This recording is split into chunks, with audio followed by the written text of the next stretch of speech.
Yamuna Tiravanachari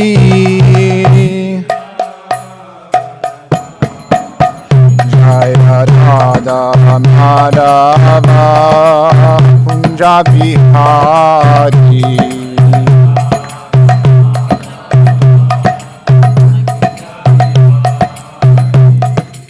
Gopi Jana Vallabha Girivanadhari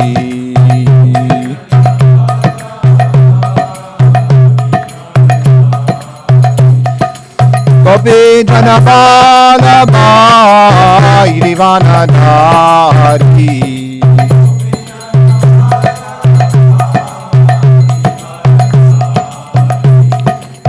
Yashoda Nandana Vrajajana Ranjana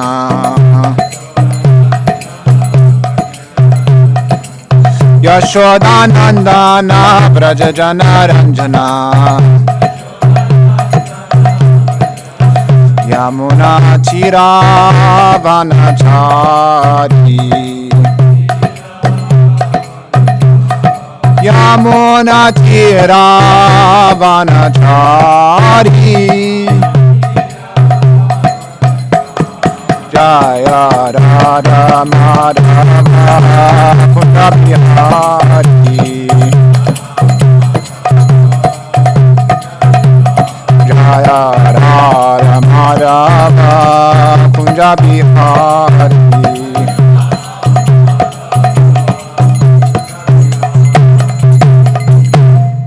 Jai Om Vishnupad Paramahamsa Pravikadrajacharya Shota Shatashi Shimad His Divine Grace A.C. Bhaktivedanta Swami Srila Prabhupada Ki Srimad Bhagavatam Ki Hare Krishna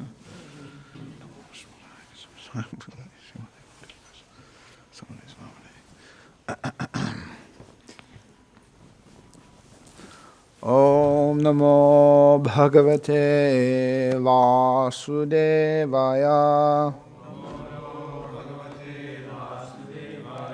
Om Namo Bhagavate Vasudevaya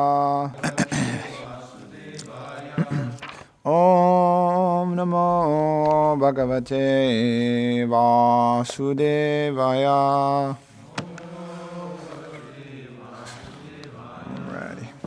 So, reading from Canto 3, Chapter 2, Text 23, Remembrance of Lord Krishna.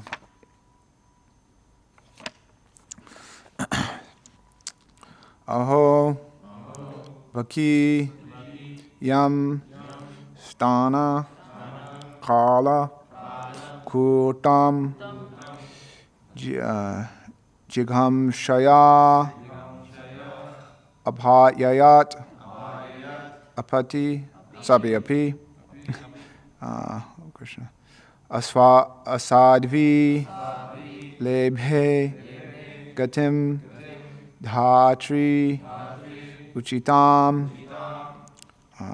Tata, Anyam, Kam, Va, Dayalum, Sharanam, Vajema, Aho Bakiyam Stanakalam Kutam, Tigham Shaya Payayat Apyasadvi, Lebe Gatim Datrit Yutam Tatonyam, Kam Vadayalum Sharanam Vrajema, Aho Bakiyam Stanakalam Kutam, Shigham Shaya Payayat Apyasadvi, Lebe Gatim Datyuchitam Tatonyam, Kam Vadayalum Sharanam Vrajema, Aho bakiyam stanakalam kutam. Chikhamsaya padyaya apyasadvi. Levegatim dat yuchitam tatonyam. Kambadayalum sharanam brajema.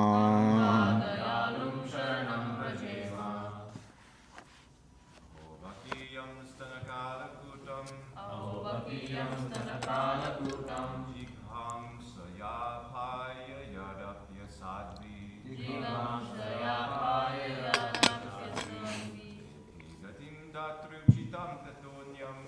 Vegatim datruchitam tatonyam Kambadayalum sharanam rajema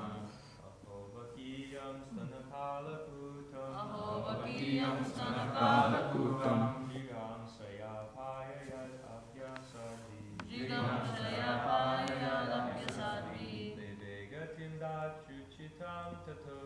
Levegatim datruchitam tatonyam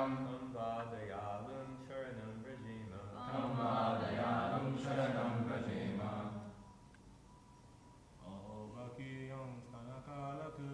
Ahobakiyam stanakalakutam Jigam sayapaya yadapyasadvi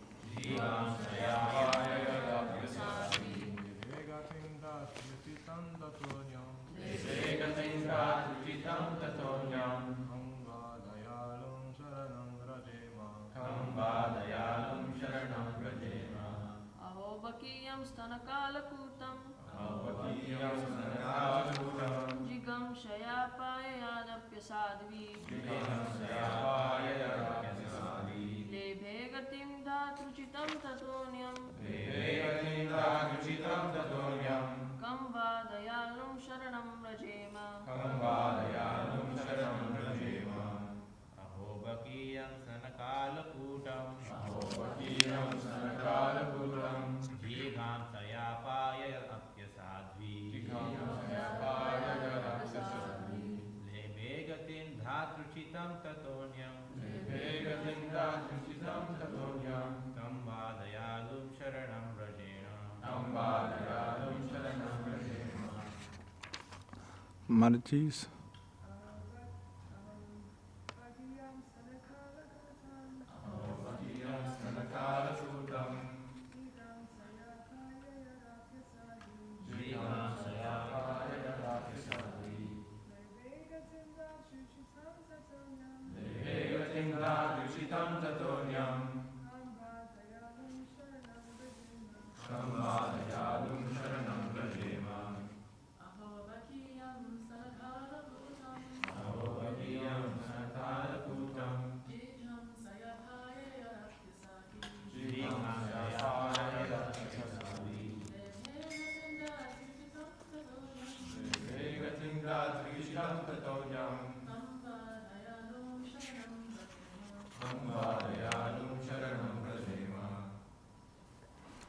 Okay, so word for word.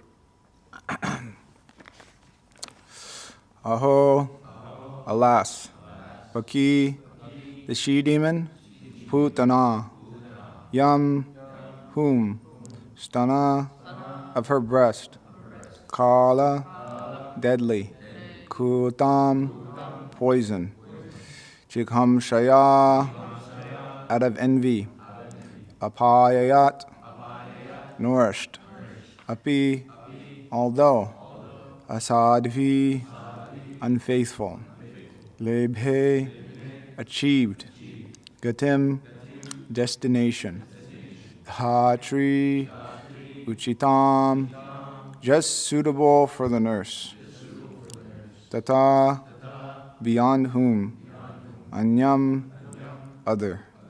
Come, who else? Va, certainly. Dayalum, merciful. Sharanam, shelter. Rajima, shall I take. Translation purport by His Divine Grace, A.C. Bhaktivedanta Swami Srila Prabhupada Ki. Alas, how shall I take shelter of one more merciful than he who has granted the position of mother to a she-demon Putana, although she was unfaithful and she prepared deadly poison to be sucked from her breast? Here is an example of the extreme mercy of the Lord, even to his enemy. It is said that a noble man accepts the good qualities of a person of doubtful character, just as one accepts nectar from a stalk of poison. In his babyhood, he was administered deadly poison by Putana, a she-demon who tried to kill the wonderful baby. And because she was a demon, it was impossible for her to know that the Supreme Lord, even though playing the part of a baby, was no one less than the same Supreme Personality of Godhead. His value as the Supreme Lord did not diminish upon his becoming a baby to please his devotee Yashoda. The Lord may assume the form of a baby or a shape other than that of a human being, but it doesn't make the slightest difference. He is always the same Supreme. A living creature, however powerful he may become by dint of severe penance, can never become equal to the Supreme Lord. Lord Krishna accepted the motherhood of Putana because she pretended to be an affectionate mother, allowing Krishna to suck her breast. The Lord accepts the least qualification of the living entity and awards him the highest reward. That is the standard of his character. Therefore, who but the Lord can be the ultimate shelter? Om Gyanatamanandasya Gananjanjana Chalakaya Chakshurladmitam Yena Tasmai Shri Gurave Namaha Sri Chaitanya Manobishtam Stapitam Yena Bhutale Swayam Rupa Kadamayam Dadati Swapadantikam Vandeham Shri Guru Shukta Padakamalam Shri Guru Vaishnamam Shah Shri Rupam Sagrajatam Sahagana Raganaptam Mitam Tam Shrivam Savadvaitam Savadutam Prijana Saritam Krishna Chaitanya Devam Shri Radha Krishna Padan Sahagana Lalitam Shri Vishakam Mitam Shah Nam Om Vishnu Padaya Krishna Prishtaya Bhutale Shrimate Bhaktivikas Swami Nityanamane Nama Om Vishnu Padaya Krishna Prishtaya Bhutale Shrimate Bhaktivedanta Swami Nityanamane Namaste Saraswati Devi Gauravani Pacharine Nivishesha Shrunivali Pasyatara Satarine Jai Shri Krishna Chaitanya Prabhu Nityananda Shri Advaita Gadadhar Sivasadi Gaura Bhaktivinda Hare Krishna, Krishna Krishna, Hare Hare, Hare Rama, Rama Rama, Hare Hare. Okay, so Ahobaki Yam Stana Kalam Kutam Jigham Shaya Ya Padyat Yap Yasadvi Leve Gatim Dachyuchitam Tato Yam Kamba Dayalum Sharanam Vrajema. Alas, how shall I take shelter of one more merciful than he who granted the position of mother to a she-demon, Putana, although she was unfaithful and she prepared deadly poison to be sucked from her breast. So, this is, Uddhava is speaking about how merciful Krishna is. In previous verses, it was described about, we're talking about Shishupal. It's mentioned here that, what is it here? Let me find that verse exactly. That, what is it? I read something exactly. I'm not seeing that verse now. But anyways, it was mentioned. Oh yeah, here it is. You have personally seen how the king of Shady, Shishupal, achieved success in yoga practice, although he hated Lord Krishna. So Shishupal hated Krishna. And anyways, we discussed that. That was nicely discussed by Mitravan Prabhu about how Shishupal achieved the supreme destination by being a bitter enemy of Krishna. And so Uddhava is making the point about Krishna's mercy, about how he gives his mercy even to those who are envious of him, and he benefits them. And then the next verse, which I won't speak so much on, it's very nice actually. Uddhava is a similar verse by I believe Maharaj Yudhisthira, Narada Muni, sorry, in the 7th canto, the 1st chapter. Anyways, I'll just paraphrase the next verse, but Uddhava is mentioning that the demons seem to be, what is it? I'll just read it. I consider the demons who are inimical towards the Lord to be more than the devotees, because while fighting the Lord, absorbed in thoughts of enmity, they're able to see the Lord. Anyways, I won't read the full verse, but they're able to see Krishna. So he's in that same vein, because Narada Muni was mentioning that, I believe Kamsa, but then these great demons were so absorbed in Krishna that he was saying they seem to be more absorbed in Krishna than himself, or more of a devotee. So Krishna is extremely merciful, and it's hard to understand sometimes. But anyways, before I really get into this, so just to make sure we're all on the same page, so Putana is one of in the first set of demons that Krishna killed. She approached Krishna, well, not Krishna directly. Anyways, we can actually read from it. If you want to pull whoever's in charge, just go to, are you on Vedabase, the website? You're on, what are you on? Oh yeah, you're on the website. Yeah, you're on the right thing. So just go to the 10th canto, the 6th chapter, and you just stay at the index. And then I'll just read a couple things from there just to kind of like explain that pastime a little bit and refresh it. So, yeah, and then I was loading. So then just let's just hit clap. Yeah, you're at the right place. So, so chapter 6. Yeah, there you go. And so I'll just read a couple verses. Turn sideways. Okay, amazing. Okay, so the first text. Okay. Sukadeva Goswami continued, "My dear king, while Nanda Maharaj was on the way home, he considered what Vasudeva had said could not be false or useless. There must have been some danger of disturbances in Gokula. As Nanda Maharaj thought the danger for his beautiful son Krishna, he was afraid and he took shelter of the lotus feet of the Supreme Controller." So that's a little bit of the context. You can, let me see here, next verse. Okay, so I might just like summarize some of these verses. So there's a verse talking about that.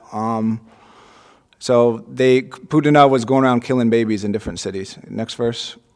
This is an important verse. I'll speak more about this later. But my dear king, wherever people in any position perform their occupational duties of devotional service by chanting and hearing, there cannot be any danger from bad elements. Therefore, there was no need for anxiety about Gokul while the Supreme Personality of Godhead was personally present.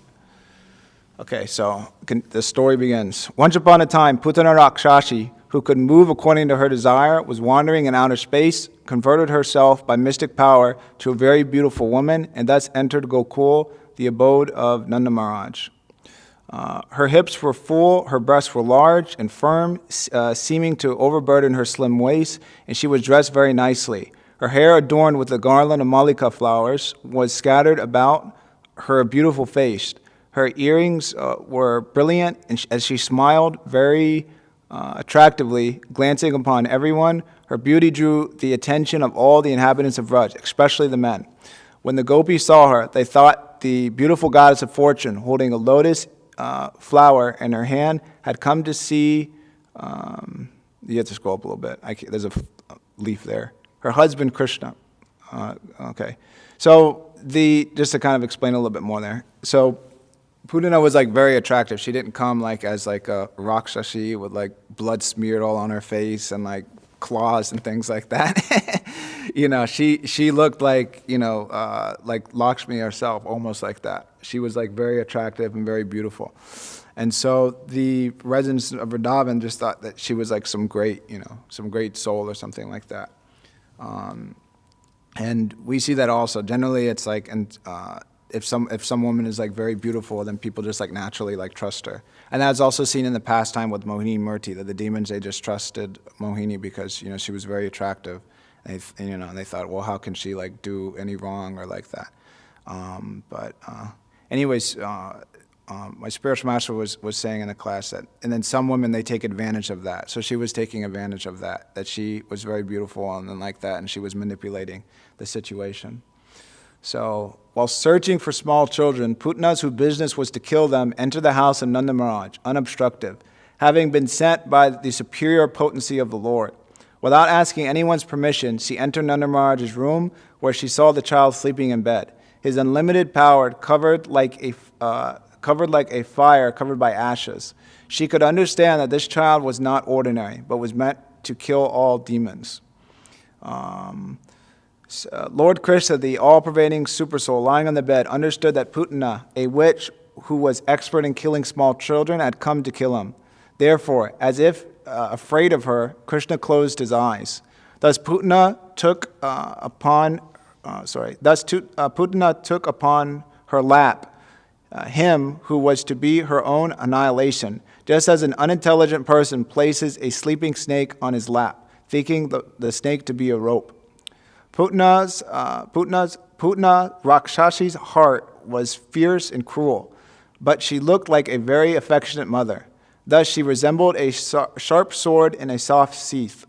Although seeing her within the room, Yashoda and Rohini, overwhelmed by her beauty, did not stop her, but remained silent because she treated the child like a mother. So it looked very nice, actually, that when Putana came, it was like, you know, it was like something worth seeing. It was like, here's like this like beautiful woman coming, and then she's like being so affectionate to Krishna like a mother. It was, everybody like loved to see it. But it's like the point, like the, Sukadeva Goswami mentioning, is like a sword in a sheath. It looks nice, but it's like freaking dangerous. If someone's like playing like with a sword in the, like a sword in the sheath, it's like, I mean, it's like protected, the covering's there, but it's like, it's dangerous, like whoever's like doing that if they don't know what they're doing. So she was, in a similar way, she was extremely dangerous. The situation was, they didn't realize how much danger was there actually. But of course, she can't kill Krishna. On that very spot, the fiercely dangerous Rakshasi took Krishna on her lap and pushed her breast into his mouth. The nipple of her breast was smeared with a dangerous, immediately effective poison. But the Supreme Personality of Godhead, becoming very angry at her, took hold of her breast, squeezed it very hard with both hands, and sucked out both the poison and her life. Unbearably pressed in every vital point, the demon Putana began to cry, please leave me, suck my breast no longer. Perspiring, her eyes wide open and her arms and legs flailing, she cried very loudly again and again. As Putana screamed loudly and forcefully, the earth with its mountains and outer space with its planets trembled. The lower planets in all directions vibrated, and people fell down fearing that thunderbolts were falling upon them. In this way, the demon Putana very much agreed because her breast was being attacked by Krishna, lost her life. O King Parikshit, opening her mouth wide and spreading her arms, legs, and hair, she fell down in the pasturing ground in her original form as a Rakshasi, as Vritrasura had fallen when killed by the thunderbolt of Indra. And I guess this is the last one I'll read. O King Parikshit, when the gigantic body of Putana fell on the ground, it smashed all the trees within a limit of 12 miles. Appearing in a gigantic body, she was certainly extraordinary. So that's all I'll read for now. So that kind of gives like what happened, like the context, because it's assumed that reading this that we all understand like the whole situation with Putana. So she came and she was very attractive and very, she was beautiful on the outside and ugly on the inside. And just like, we had that Brahmacharya class the other day, and I made that point about that quote. Well, it was just some saying that, beauty is skin deep, but ugly is to the bone. So that was definitely Putana. She was very beautiful, but she was very hideous in character. And so anyways, it's not the point of the class to talk about that. But the thing is that, so the Acharyas, they make the point, Prabhupada opens up the sentence, here is an example of the extreme mercy of the Lord, even to his enemy. So there's mercy And then there's extreme mercy. And so this is a case of extreme mercy. And this verse also, just to give this is a relatively famous verse, actually. I don't know if Srila Prabhupada quoted it so much just within his conversations, but it's important in the sense that this was the verse, I believe, that Punjarik Vijayanidhi heard when which was quoted in order to show that actually he was a great devotee. Because when Gadadhar was watching. Okay, thank you. And then he was seeing, and then he was having a doubt in his mind about if this person's actually a great devotee, because he seemed like a sense gratifier. And so when this verse was chanted, he went into devotional ecstasy and started like ripping down, like, throwing all this like whatever expensive things around and breaking things. And they understood this as a great devotee. And I've also heard Bhakti Vikas Maharaj say in a class that this was the verse that Sukadeva Goswami heard when he was wandering in the forest, and then Vyasadeva was trying to bring him back. That he had different people recite Bhagavatam, and then this was the verse that he heard that like grabbed his attention, and brought him back. So this is amazing verse. So this verse here gives a very important point that Krishna gave bhakti, which is something not very easy to obtain. Liberation also, which is easier to attain than bhakti, to an enemy.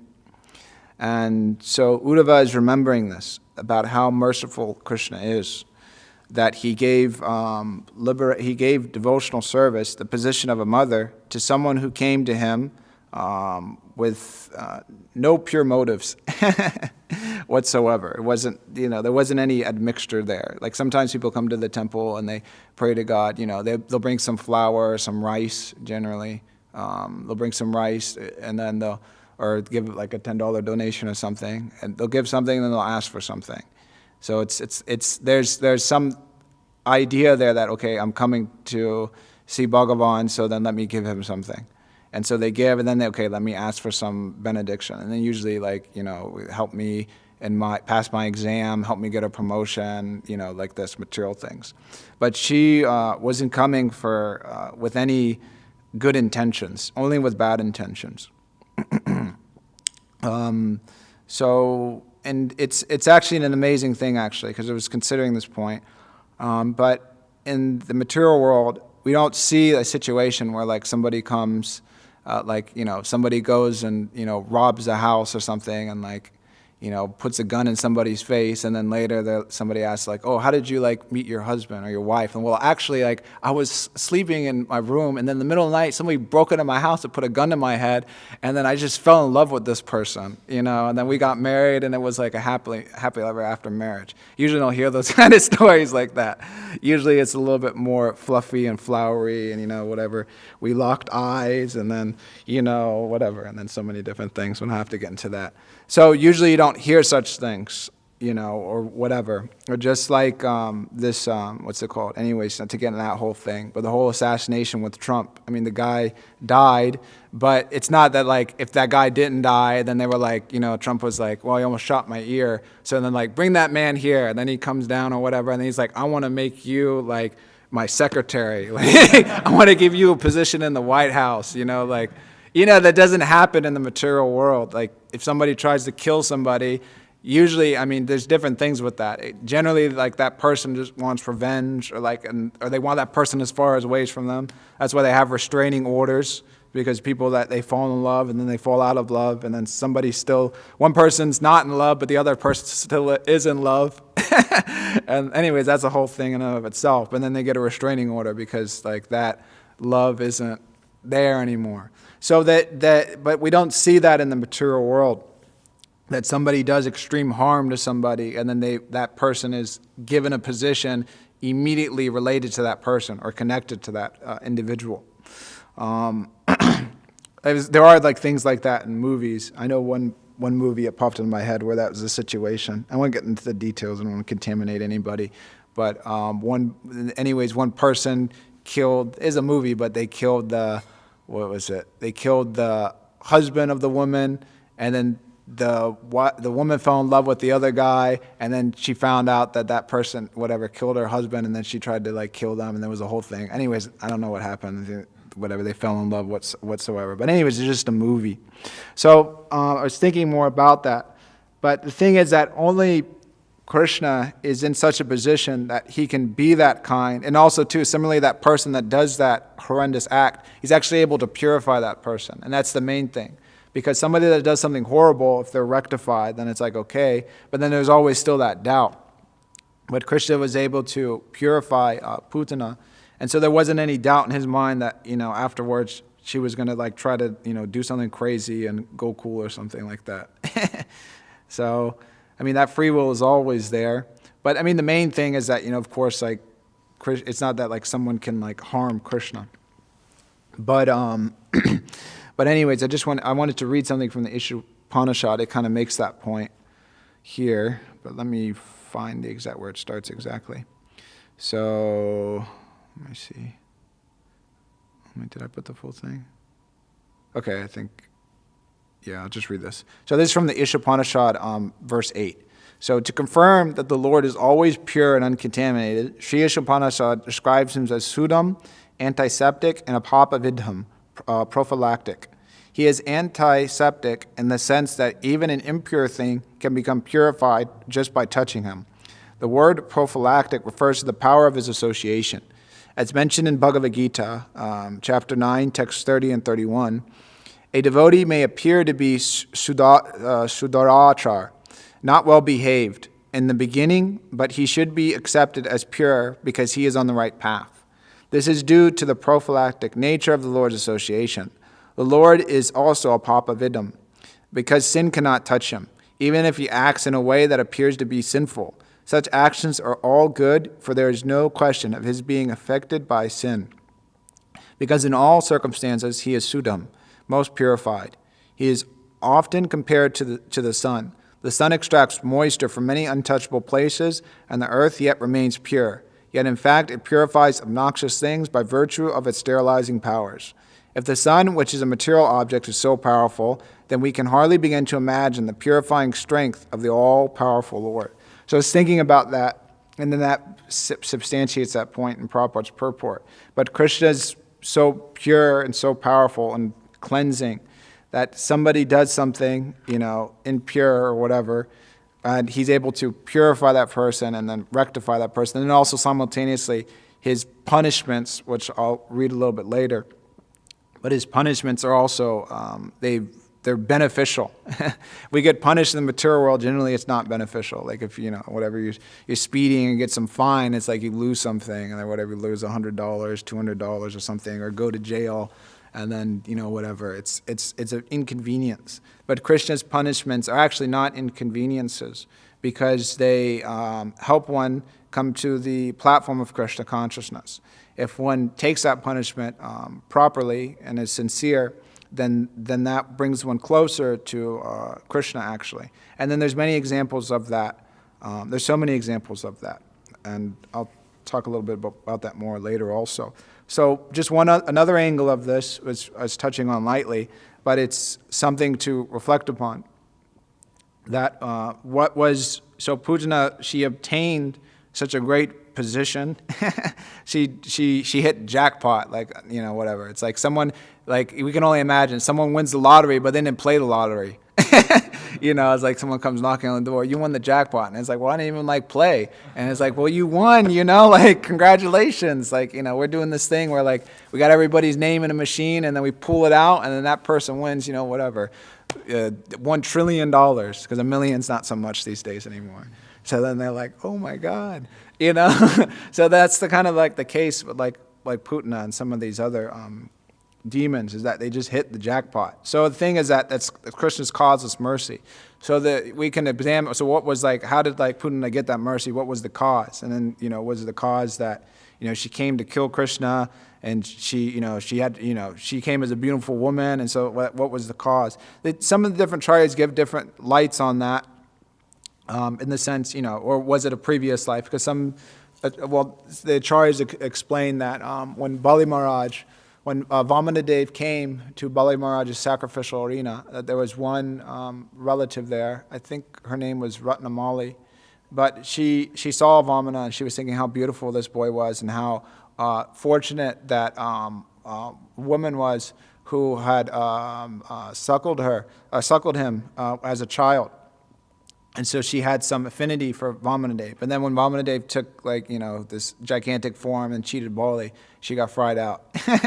So they explained that in the Putana's previous life, she was this Ratnamali. And so they go on to explain that kind of like admixture was there. And so she had desired in a previous life or she was appreciating Krishna, and then in this life she went to go and attempt to breastfeed Krishna.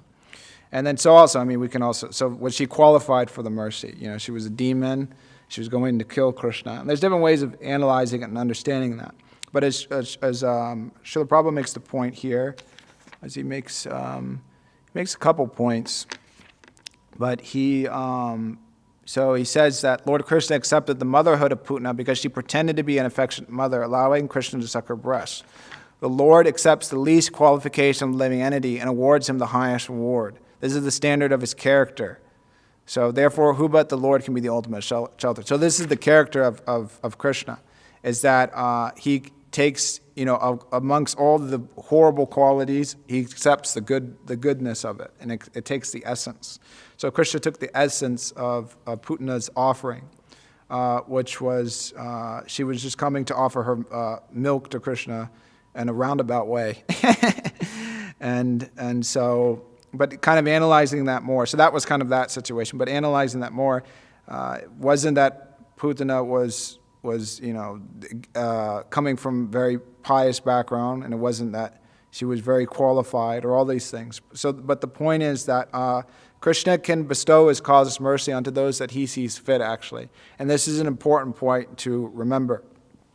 Bhakti Vikas Maharaj gives a seminar, I think it's a 4-part class on, I think Bhakti is causeless or something like that. Let me just see here real quick the exact title. It's very nice class, actually. Yeah, Bhakti has no material cause. I listened to part of it yesterday. I listened to also this some years ago, and I want to listen to it again. But it's an important point to know that Krishna's mercy, it's not Krishna gives his mercy as he sees fit. It's not like a material formula that I'm going to butter Krishna up, and then I'm going to chant all these nice slokas and butter him up, and then I'm going to say everything he likes to hear, and then I'm going to get his mercy, Krishna, I chanted your favorite sloka, and can you give some mercy to me? And you got to do it. It's I got to do it. Sometimes whatever, you go to meet somebody and then you give them prashadam or something like that, or you give them something they like, and then you ask them for something, and it's well, dang, I kind of got to do it. You put me in a position, or it's that person feels obliged or whatever, or I helped you one time, now you got to help me. But it's not like that with Krishna, actually. Krishna's mercy is he gives it as he sees fit. And then we also have this last verse of Shikshastakam, where Lord Chaitanya is praying in the mood of Radharani that whatever you do, you break my heart. You're not present before me. Anything you do, you completely neglect me. Still, you're my worshipable Lord. So it's just that situation of waiting for Krishna's mercy, and that's a whole topic in and of itself. Waiting for Krishna's mercy, and so that's something to reflect upon. Waiting for Krishna's mercy, because that may take some time. But anyways, continuing the point. So it's not that I do X, Y, Z. And then Krishna, you have to do this, it's and there's so many ways that can be expanded upon. I think Chandracharya was making that point yesterday. But it's we may think, and I've had that experience, that is we sit down and I haven't had this experience in a long time, but we sit down and we chant japa and we don't fall asleep, and we're super attentive, and it's just the best japa we've chanted, and thousands of lives. And then we go out and do book distribution, and as soon as we walk out of the doors, it's the demigods are raining flowers and everybody falls down, and then one person comes that's a representative of all like the assembled people, and they say, well, thank you so much for coming, and like we would all, like I'm a representative of all these people, and like we would like to buy like all the books that you have. Usually it doesn't happen. We may have the experience that we chant good japa. Just like I remember one day on traveling Sankirtan, like, I mean, japa was like better than usual, which means I wasn't falling asleep. And like, I think I had like a pretty inspiring like dream that night. So I was like chanting, I was like, yo, today's gonna be like a good day. And I was fired up. This was actually in Virginia. I remember the place. I forget, I think it was Commonwealth. But I remember like the school. I don't remember exactly which one it was, but it's probably this school. Well, not Virginia, sorry. Yeah, Virginia. Was it Virginia? No, Tennessee. Sorry, Tennessee. Commonwealth. But anyways, I remember being there, and I was like, "This is gonna be a good day," and I was like fired up, and I was ready, and I got out there, and like I think like the first or second person I stopped was like super envious, and then he was like yelling at me, and like it was like a whole thing, and he was like, "You like gave me these books for free, and this and that, and you're scamming me," and it wasn't even that. I was talking to somebody else, and he came up, he started yelling at me, and he was like, they're scamming. You know, they like pretend the books are like free, and then they actually for donation, they rip you off. And then he was like yelling at me, and then he was following me around, and I was like, oh my God. And then like I got away from him, and then like I went somewhere else, and then the cops came, and I was like, oh my God. And then I went to like another part of campus, which there was like nobody. And it was like a horrible day for books. And so, but anyways, you know, it was just like that situation. I was like going and thinking like today's going to be so good, but it was like not good at all. It was horrible. That guy like harassed me, was following me around, called the cops on me. And it was like, I didn't even stop the guy. It was just, I was talking to somebody else, and then he just came up. He was like completely envious.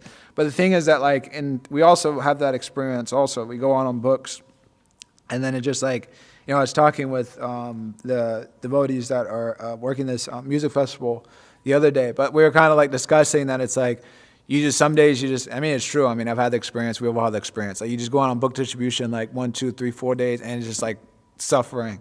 And it's like so difficult, and it's just like grinding it. And it's just like, you're just like waiting for like Krishna's mercy, like somewhere along there, like, okay. And it's like you almost like lost hope in some sense. It's like you're hoping against hope. And then that's there in the nectar of devotion. Like I'm not like qualified. At first you're like feeling like, okay, like Krishna can give his mercy for sure. And then it's like not really seeming like it. It's not seeming like it. It's getting difficult. And it's just like, and then he just kind of like become just like defeated. And then like Krishna like out of nowhere like gives his mercy. And then it's like, and then you kind of like know that like, wow, like Krishna somehow or other, like he bestowed his cause, his mercy. And then like you feel that, and then that gives like hope and things. And it's kind of like back and forth with that. So, but the point I'm making is that there's no like guarantee. Krishna you can like, and not that like we should do that, but I mean, you like, for instance, like you can have like a horrible day, like sadhana-wise, not that like you should or do that, but then it's like Krishna can give his mercy also. It's not, you know, of course, like we follow these things because this is the instructions given by the acharyas, this practice of sadhana bhakti, rising early, chanting rounds and things like that, to attract Krishna's mercy. That's the mercy that Krishna gives, this process of Krishna consciousness, of Vaidhi bhakti. But the point I'm making, it's not that like Krishna is entitled just because we do that to give his mercy. It's he may or may not give according to, or he may give to somebody else, or somebody may be new and they may get, you know, it's so many different like intricacies of it. I asked Bhakti Vikas Maharaj one time. Anyways, I'm pretty sure there's a class there. I forget the name of it. Something along the lines is pure devotional service guaranteed. So I asked him something like that, and then he gave a class about that, and pretty much he's just like, it's not guaranteed. It's not that like, you know, like, and he gives that example often that like, okay, like I chanted my 16 rounds, I followed every Ekadasi, you know, I did everything, so like therefore like by my strength of my own like power, I'm gonna like kick down the doors of Vaikuntha and like enter in. You know, it doesn't work like that. So Krishna gives his mercy as he sees fit, or the devotees give their mercy as they see fit. In that sense. So that's an important point to know about how, you know, there's no like material like formula for like Krishna consciousness or bhakti. So Krishna gives his mercy as he sees fit. And we can lay the ground for that by behaving in a certain way. But if we behave in a certain way and we think that, well, I'm doing this because like, you know, I want to attract Krishna's, like I want Krishna's mercy, and I'm going to get Krishna's mercy because like, you know, like, whatever, like, I'm being humble to get Krishna's mercy. Krishna, it's like we can't like force Krishna to get his mercy. But the point is that we can lay like a foundation, and of course there's certain ways to behave, but Krishna will see his mercy as he sees fit, and we're simply waiting for his mercy. That's all. We're waiting for the mercy of the Vaishnavas. We can do our best to try to attract that and to desire for that, but he gives or doesn't give. We have to go on in our Krishna consciousness. So to continue here, and then also too, we may think also just another inverse of that, but that and this sometimes happened in Krishna consciousness, but I did so much, I gave so much to Krishna, I gave so much to Prabhupada, I gave so much to the movement, whatever it is. I gave so much, I did so much, and then like now I'm in a difficult situation, so like Krishna has to help me. Like I have, whatever, I'm suffering, I have this disease, Krishna has to help me because like I did so much, like, why does, then we get in this whole thing that like, why does God, we may think like that, why does Krishna want me to suffer? Like God doesn't want me to suffer, God wants me to be happy. God wants me to enjoy life. He wants me to have a good digestion so I can like eat puris and chole and like samosas, and like he doesn't want me not to have samosas. Like Krishna like wants me to eat. It's there, and there's Bhoga Arti, all these nice offerings. Krishna wants me to be happy in the material world while engaging in Krishna consciousness. He wants me to be happy. So the thing is that we may be in a difficult circumstance, but we should also consider that maybe Krishna put us in that difficult circumstance. Maybe that's his arrangement. Maybe that's his cause of mercy. That we were going in Krishna consciousness in such and such way, and if we would continue going in that way, we would not obtain pure devotional service. So Krishna may see that and then arrange the situation to keep us on track. So we should also consider that, even if we're in a difficult circumstance, that maybe Krishna put me into that. In this seminar also that Bhakti Vikas Maharaj gave, this Gopinath, I believe it's that seminar, but he makes the point with this prayer by Queen Kuti that she's praying for calamities. What is that? Pipata santusas tatra tatra jagat guru bhavato darshanan yatsvad apunar bhavadarshanaha. That she's praying that pretty much for these calamities to happen again, because by being in this extreme situation, the Pandavas got the opportunity to see Krishna and remember him with rapt attention. And so she's praying in that way. So on his Bhakti Vikas Maharaj makes a point that if somebody's coming, we're in a distressful situation, or somebody's coming to rob us or to kill us, do we see that person as being sent by Krishna? It's an amazing vision, actually. Do we have that vision? Because generally we don't. If there's a difficult circumstance, we don't really generally first thing we don't think is well, maybe Krishna put me in that situation. Of course, we shouldn't think that Krishna put me in that situation and just to suffer or something like that. Or we should also, if we're in a difficult situation, we should take responsibility for that situation. Like if we, for instance, crash the Sankirtan car, and then we say, well, actually, Krishna did it, and because I got a full rest of, or I slept very nicely the night before, and then I was put into Yoga Maya, just the resident or the prison, the guards and in the jail of Kamsa, they were put to sleep by Yoga Maya. Similarly, I was also put to sleep and I crashed the car. We shouldn't think like that. We should, if something goes, and Prabhupada makes that point in the Bhagavad Gita, that generally people, if something good happens, they think that I did such and such thing, and they don't recognize that it's actually Krishna's mercy. And then when something bad happens, they think I should have done this and that. Why did this happen? This is God's fault. He makes that point in the second chapter of the Bhagavad Gita. So if something happens, we're in a difficult situation, we should see, well, maybe I did this, that, and the other thing, and take that responsibility. But then simultaneously also saying that, well, this situation is there, Krishna's trying to teach me something. That's generally a good attitude to have. There may be intricacies to that, and there may be different angles of understanding that, but that's generally a good way to understand that. And then that's also there in the Srimad Bhagavatam, this word. Tate nukam fam shushimikshimano bhujana evap akritam vibhakam hrigvad vapurbir viridan namaste jivete yomukti sade sadoyabak.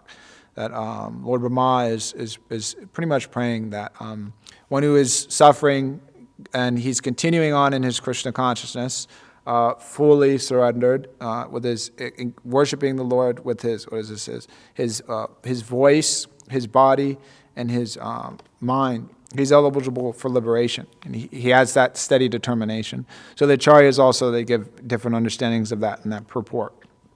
So anyways, but the point, so we can pray for mercy, but Krishna may or may not give his mercy. And I wanted to read just the mood of devotees that are praying for Krishna's mercy. There's many different prayers of that, and like I mentioned in the Nectar devotion, there's some. And then that's also mentioned in the Nectar devotion, waiting for Krishna's mercy.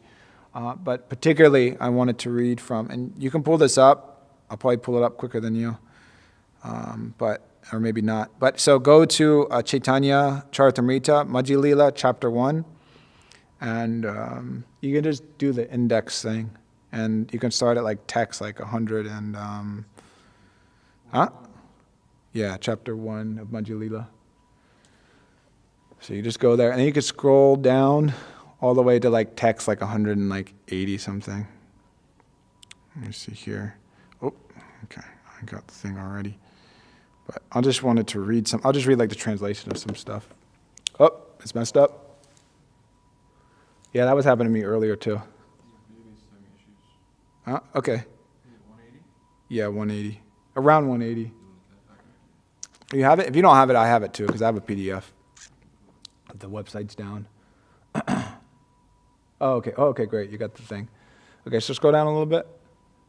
Okay. So pretty much like Rupa Goswami and I believe Sanat Goswami also, they went to go like see Lord Chaitanya. So I guess I'll start here. So after having this conversation with Rupa Goswami, the king entered his private house. Rupa Goswami, then known as Dabir Akas, also returned to his residence. After returning to his residence, Dabir Akas and his brother decided, after much consideration, to go see Lord incognito, so undercover. Thus, in the dead of night, the two brothers, Dabir Akas and Sakar Malika, went to see Sri Chaitanya Mahaprabhu incognito. First, they met Nityananda Prabhu and Haridas Thakur. Sri Nityananda Prabhu and Haridas Thakur told Lord Chaitanya Mahaprabhu that two personalities, Sri Rupa and Sanatan, had come to see him. In great humility, both brothers took bunches of straw between their teeth, and each binding a cloth around his neck fell down like rods before the Lord. Upon seeing Lord Chaitanya Mahaprabhu, the two brothers were overwhelmed with joy, and out of humility they began to cry. Lord Chaitanya Mahaprabhu asked them to get up and assured them of all good fortune. The two brothers got up again and again. I'm adding things. The two brothers got up and again, taking straw between their teeth, they humbly offered their prayers with folded hands. So their prayers will begin. I mean, personally, I think these are like very important prayers in the Chaitanya Charitamrita. And I like them a lot. And so we see the humility by which they approach Lord Chaitanya. I mean, that's being prefaced here, and then we'll actually begin to read the prayers. And so, anyways, these prayers, they're praying for Lord Chaitanya's mercy, and they're stating their qualifications, which we'll see very quickly that they don't consider themselves very qualified.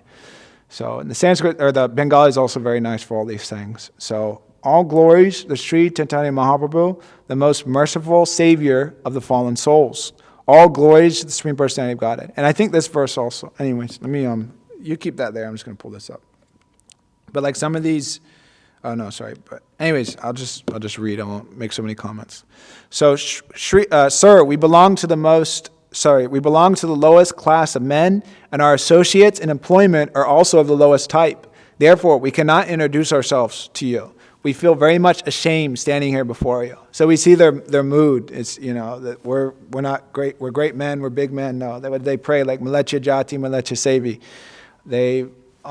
Their humility is very remarkable. I think I've heard in the class by Bhakti Vikas Maharaj also that I believe what Sanatan Goswami, that Lord Chaitanya showed the humility of a Vaishnava, or one of them through him, or something like that, I believe. Like different associates were taught different things, like with Ramananda Roy and Rupa Goswami and like that. Dear Lord, let us inform you that no one is more sinful than us, nor is there any offenders like us. Even if we wanted to mention our sinful activities, we would immediately become ashamed, and what to speak of giving them up. The two brothers submitted. Dear Lord, you have incarnated to deliver the fallen souls. You should consider that in this world there is none fallen as us. You have delivered the two brothers, Jagai and Madai, but to deliver them you did not have to exert yourself very much. The brothers Jagai and Madai belonged to the Brahmana caste, and their residence was in the holy place of Navadvip.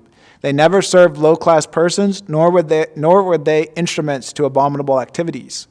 Jagai and Madai had but one fault. They were addicted to sinful activity. However, volumes of sinful activity can be burned to ashes simply by a dim reflection of the chanting of your holy name. Jagai and Madai uttered your holy name by the way of blaspheming you.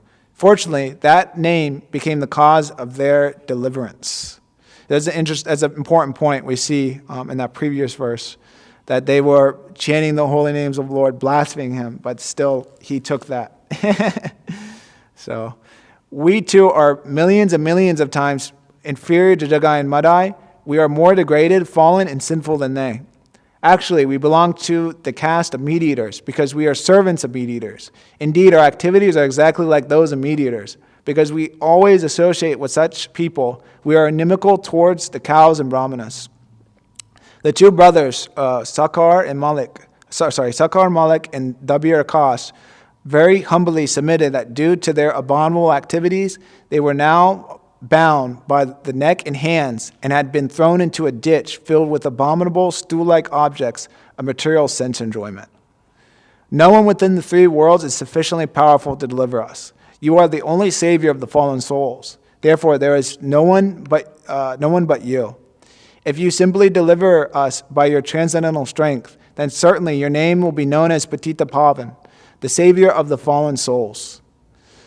Let us speak one word that is very true. Plainly hear us, O merciful one. There's no other object of mercy within the three worlds but us.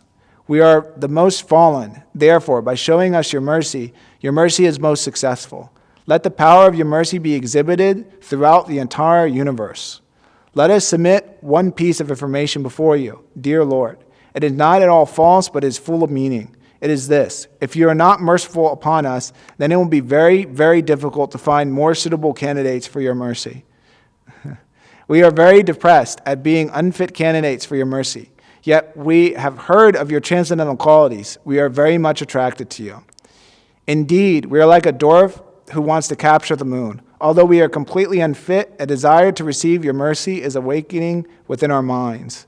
By serving you constantly, one is freed from all material desires and is completely pacified. When shall I engage as your permanent, eternal servant and always feel joyful to have such a fitting master? So Lord Chaitanya, after hearing that, it described that like he tells them to stop, and he says like, your humility is like breaking my heart. And he's very much pleased with their prayers and their mood of humility.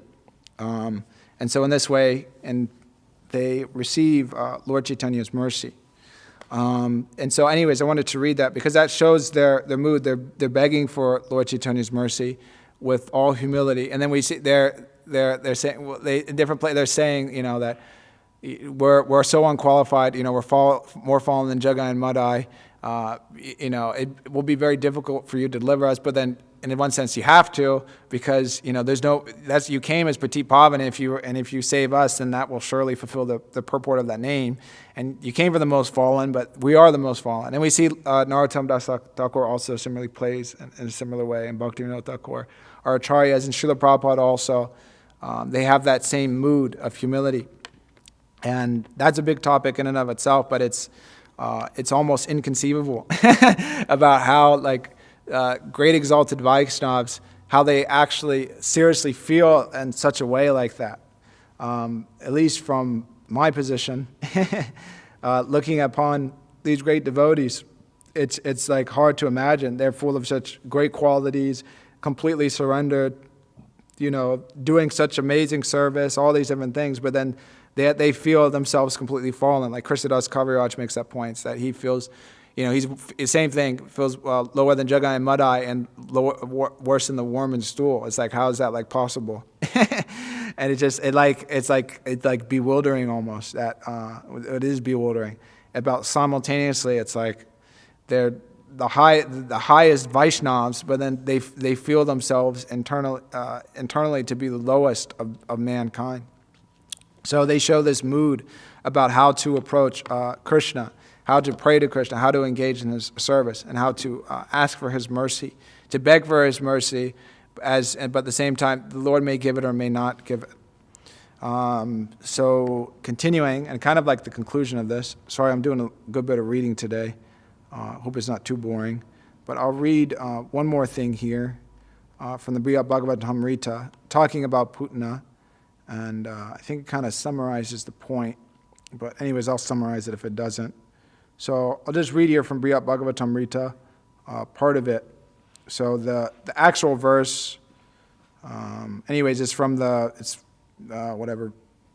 volume 1, chapter 5, text 29. You don't have to pull it up. So the actual verse is, we speak of Krishna's kindness, but even the punishments he metes out are worthy of praise. To this there have been many witnesses, including Kamsa, Kaliya, and Putana, and in the more distant past, Bali and others. So I'll read part of the commentary here. This is translated by Gopi Pranadana Prabhu, and this is Sanatana Goswami. So let me see here where it starts. Okay, so this is just talking about Putana. So in other words, I think that's the wrong place. Okay, so Krishna allowed Putana to enter Gokula respectively, appearing amongst the cowherds distressed as a first-class lady. At the beginning of Sukadeva Goswami's description of Putana's encounter with Krishna, we were told, "My dear king, wherever people in any position perform their occupational duty of devotional service by chanting and hearing Shravanam Kirtanam Vishnu, there cannot be any danger from bad elements. Therefore, there was no need for anxiety about Gokula while the Supreme Personality of Godhead was personally present." In other words, the witch Putana posed no threat to the inhabitants of Gokula. Krishna allowed her to enter simply to give her his mercy. Krishna placed his lotus feet, the object of Lord Brahma's meditation, on Putana's lap and allowed her to caress him. By this, Yasoda and Rohini were greatly astonished. So that's also an amazing point. Krishna knew everything that was going on, but then he was already thinking before anything even happened that, I want to give her my mercy. So then he arranged for her to come. And then, so quote from Bhagavatam, Putana, Rakshashi's heart was fierce and cruel, but she looked like a very affectionate mother. Thus she resembled a sword in a sheath. Although seeing her within the room, Yashoda and Rohini, overwhelmed by her beauty, did not stop her, but remained silent, because she treated the child like a mother. Thanks to having the opportunity to treat Krishna as her infant, Putana became his mother eternally, as several authorities in Srimad Bhagavatam affirm. According to Sukadeva Goswami, Putana was always hankering for the blood of human children, and with that desire, she came to kill Krishna. But because she offered her breast to the Lord, she attained the greatest achievement. That's from Canto 10, Chapter 6, Text 35.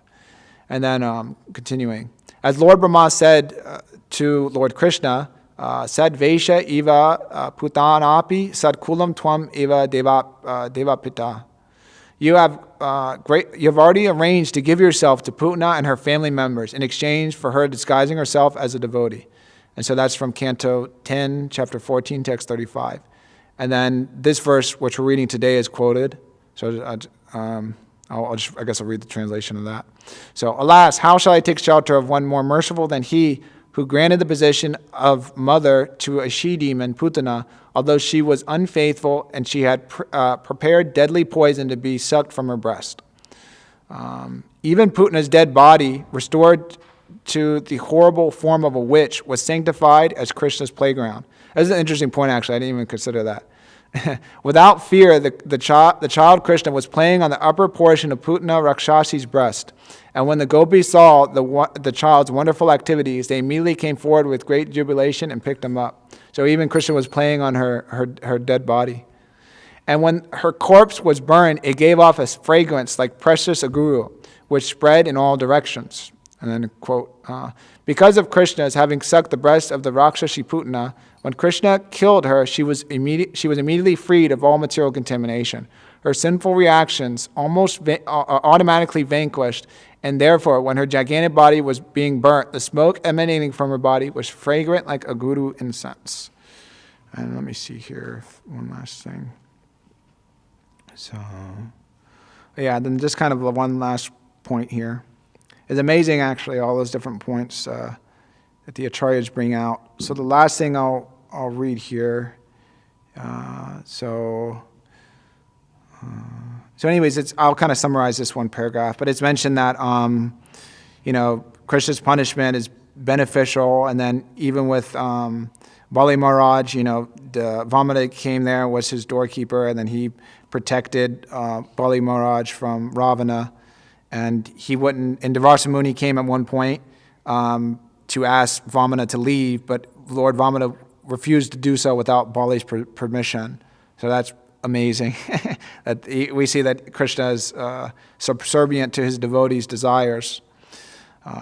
That's, topics and topics and classes. So just finishing this, And in yet in other incarnations, the personality of God had killed demons like Madhu and Kaitaba and Kalanimi, who had enjoyed the pleasure of opposing the Lord in battle. They received great mercy from him. These histories are recounted in various Puranas.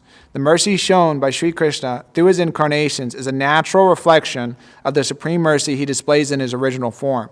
The source of incarnations is glorified by the glories of each of his expansions. So that's an amazing point, actually, that the mercy by Sri Krishna through his incarnations is a natural reflection of the supreme mercy he displays in his original form.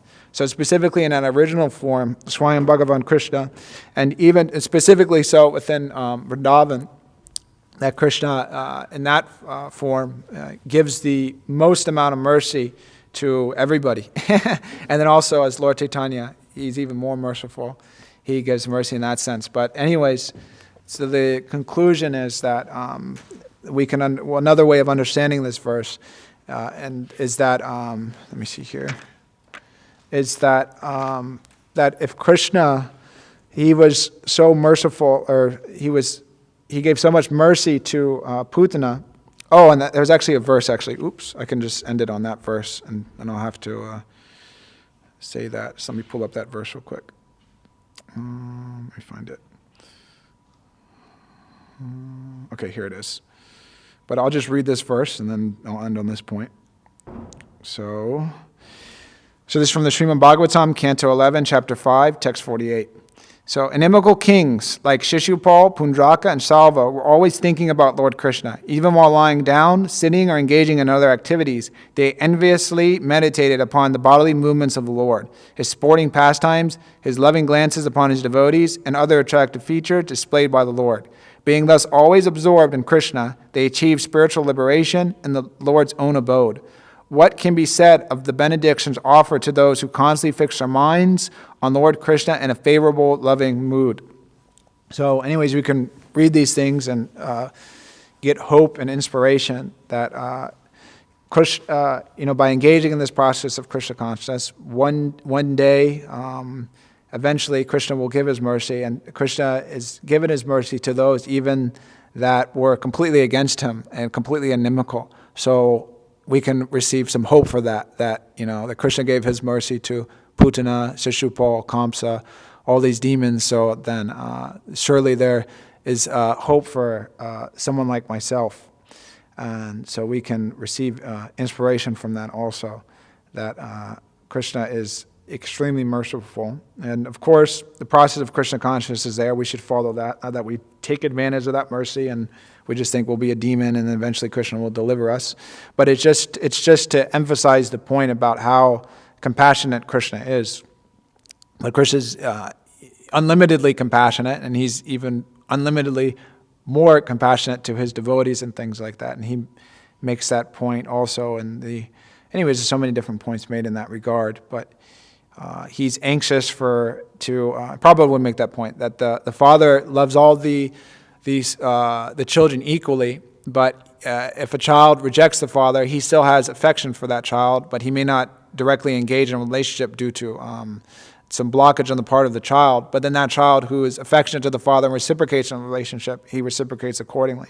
So Krishna in the same way reciprocates with living entities according to their degree that they wish to. But then sometimes, for no reason, like as we see with Putana, he decides to bestow full mercy and deliver that living entity. So Krishna is amazing, and this verse is striking that point and showing that Krishna is the ultimate shelter for everybody. So anyways, a couple like thoughts on that verse. If anybody has any questions or comments on anything or corrections. So. Everything good. You were saying that, like, you were making that point about the playground? Yeah. Like, it was like Krishna's playground? Yeah. I was thinking that, I mean, I guess she, like, left her body at that point, but, like, Krishna, like climbed on her, so she got, like, she attained, like, the lotus feet of Krishna. Yeah. Because Krishna was, like, walking on her. Yeah. And also Uddhava, who's all, like, it's, the Bhagavatam says that, like, she's, like, glorified because she attained, like, a spiritual position. Yeah. But Uddhava already had a spiritual position, and he was warning the dust from the lotus feet of the gopis. Yeah. And then the gopis climbed on her too to Yeah. get like Krishna back because they were Yeah. like scared. So I was just thinking of that when you said that. Yeah, thank you. And another thing that came to mind is that Gopinath Patanayika, Yeah. like situation in Chaitanya Charitamrita. Yeah. It looks like when he was like about to be hung, Lord Yeah. Chaitanya literally did nothing.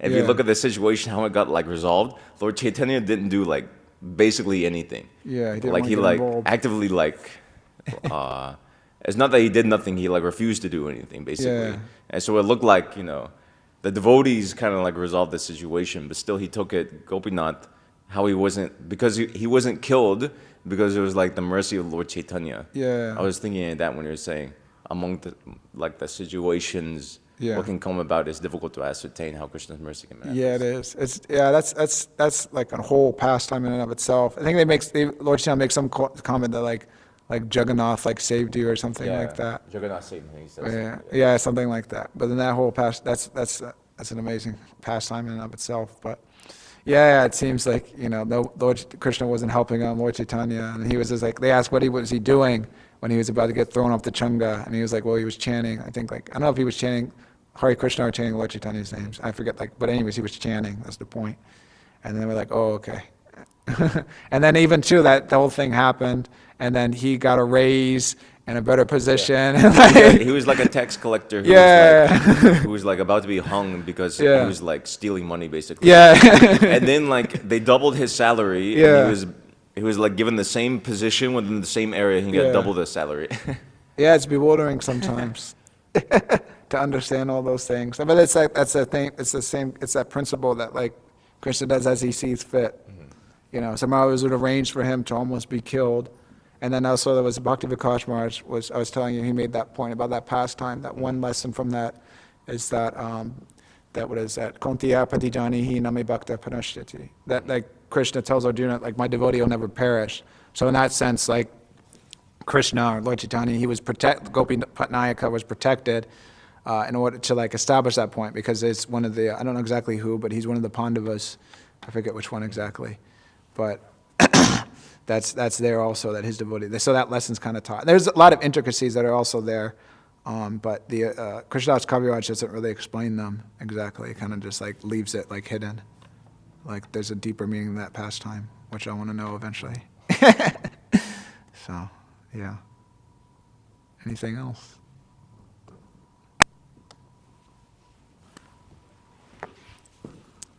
Just a small comment about, you're speaking about the humility of Vaishnavas and Rupa and Sanatana Goswami. I was watching this, following Srila Prabhupada the other day, and there's a section where devotees remembering how Prabhupada was addressing his disciples, and he's saying, actually I'm not fit to be your leader, and because Lord Chaitanya has sent all of you to spread this Sankirtan movement, and you're all his associates, and I'm just, I'm not fit at all to be your leader. That really struck me as like, wow, the humility is so amazing. He's Srila Prabhupada. It's like, wow.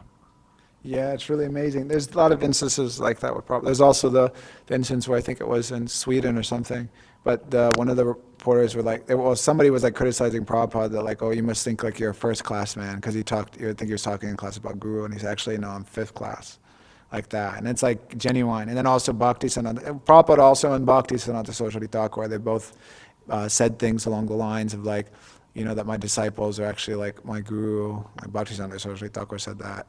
And Prabhupada said that you're sent by my spiritual master to like help me. It's like amazing, like that vision actually. It's like it's like I said it and I'll say it again. It's just it's like so difficult to like understand that, at least for me. I guess one reason is 'cause I'm so puffed up, but it's just like wow. I remember like also too, this Bhaktivinoda Thakur has this song Amara Jivan, and when I very first moved in the temple, I read that.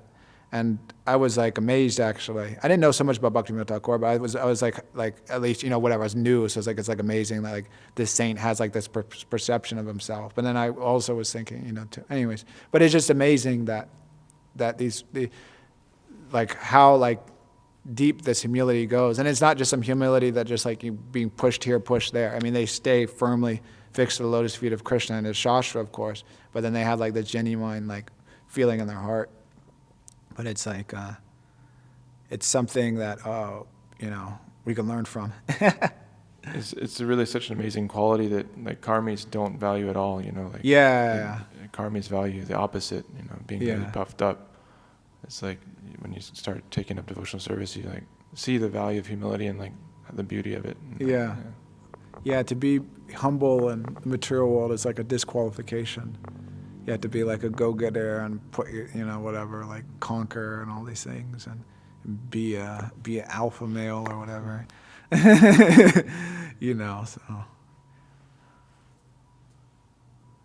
Anything else? You have anything, Bharat? Okay. Yep. Anything, Manaji? Okay. Alrighty.